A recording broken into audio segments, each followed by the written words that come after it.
Hello, hello. So my name is Louisa and I'm the founder of Funky Fat Foods.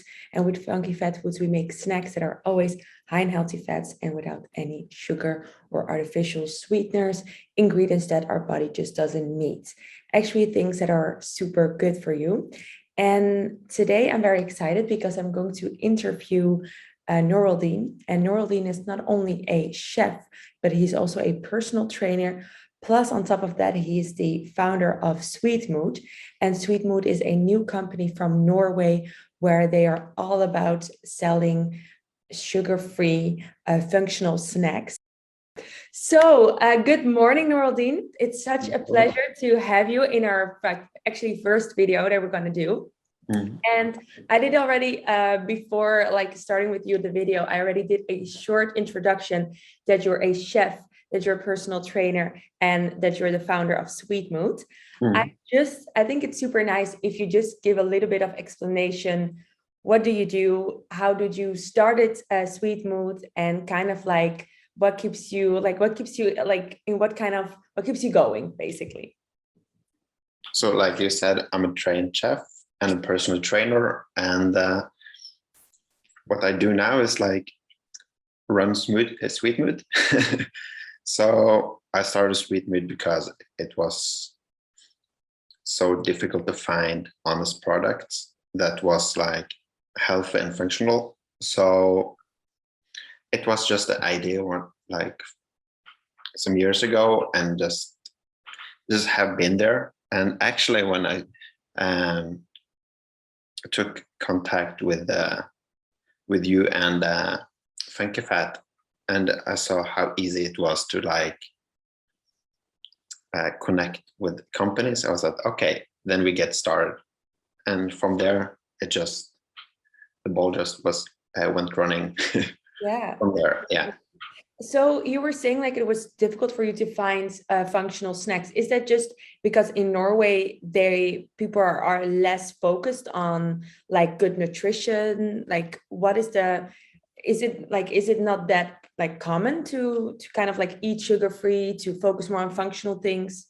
I think that sugar-free things have a bad repetition because the sugar, every sugar-free product is it's kind of new thing. So it's when Coca-Cola started, the first cola without sugar, it tastes like shit. So it took them a bit of time to make it taste good for people. So it's kind of the same thing here. It takes a little bit of time. I think maybe in 10 years it will be more normal to eat sugar-free things when we have the monk fruit approval and allulose approval from the EU. Then things will start to be more normal. To sum it all up, for someone just starting to have a better, a healthier lifestyle, it's definitely cutting out the processed foods, the carbs that you mentioned. You would definitely recommend to stop eating the more processed carbs, I would say. Yeah, but I think if people started to just cut out sugar and gluten, like bread and huge difference. They're gonna, because some people say fasting is not for me, but you do fast every day when you sleep. You don't eat when you sleep, so it's kind of. I think fasting is not only for weight loss, but it's also for your mental health, and actually to try, because some days you're gonna work and you don't have food around you. Yes. If you are just functional when you have food around you, you're kind of useless. So just try to be you can overdo it and have just too much food all the time in your body, and as well every time that you do eat, you still spike insulin. So it's also good to give I would say a body needs a break sometimes. That's why I have a couple of hours of not eating. Yeah, because the doctor I was with, he said the body had two things, build and repair. So if you don't give your body time to repair, it's going to be bad for your cells, your hormone system. And I think a lot of people forget that everything you eat impacts your hormonal system. So it's a calorie is not a calorie. Yeah. So Definitely. I don't even think a lot of people know how they measure the calories. It's a machine who does it.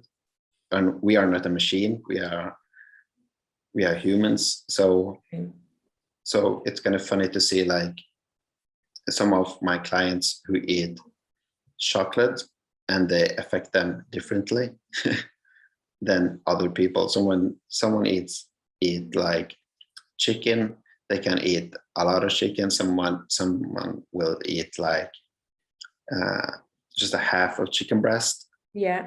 Get full, even if they are bigger. So it's kind of funny to see how they react to different. Yeah.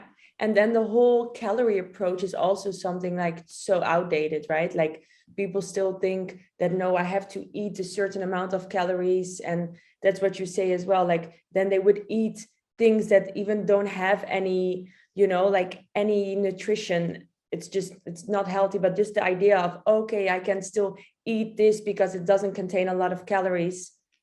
It's really a waste of time if you are focusing on the calories only.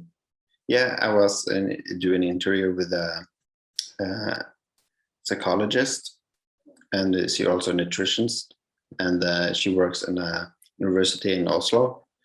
And she said they've done a lot of studies on counting calories on mental health. And actually, she said it was some kind of complicated things about the brain.